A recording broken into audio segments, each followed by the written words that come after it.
With social media sites being used by 1/3 of the entire world, they've clearly had a major influence on society. But what about our bodies? Here are 5 crazy ways that social media and the internet are affecting your brain right now. Can't log off? Surprisingly, 5 to 10% of internet users are actually unable to control how much time they spend online. Though it's a psychological addiction as opposed to a substance addiction, brain scans of these people actually show a similar impairment of regions that those with drug dependence have. Specifically, there's a clear degradation of white matter in the regions that control emotional processing, attention, and decision making. Because social media provides immediate rewards with very little effort required, your brain begins to rewire itself, making you desire these stimulations, and you begin to crave more of this neurological excitement after each interaction. Sounds a little like a drug, right? We also see a shift when looking at multitasking. You might think that those who use social media or constantly switch between work and websites are better at multitasking, but studies have found that when comparing heavy media users to others, they perform much worse during task switching tests. Increased multitasking online reduces your brain's ability to filter out interferences and can even make it harder for your brain to commit information to memory. Like when your phone buzzes in the middle of productive work.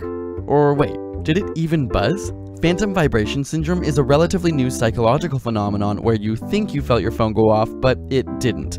In one study, 89% of test subjects said they experienced this at least once every 2 weeks.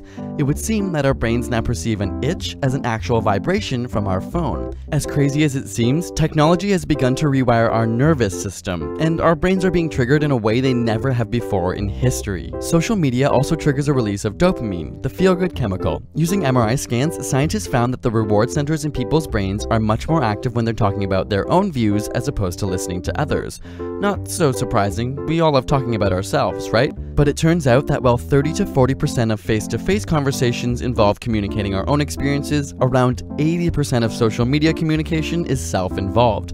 The same part of your brain related to motivation and love are stimulated by your social media use, and even more so when you know you have an audience. Our body is physiologically rewarding us for talking about ourselves online. But it's not all so self-involved. In fact, studies on relationships have found that partners tend to like each other more if they meet for the first time online rather than with a face-to-face interaction. Whether it's because people are more anonymous or perhaps more clear about their future goals, there's a statistical increase in successful partnerships that started online. So while the internet has changed our verbal communication with increased physical separation, perhaps the ones that matter the most end up even closer. Speaking of social media, we had you ask us questions on Twitter, Instagram, Facebook, Tumblr, Google+.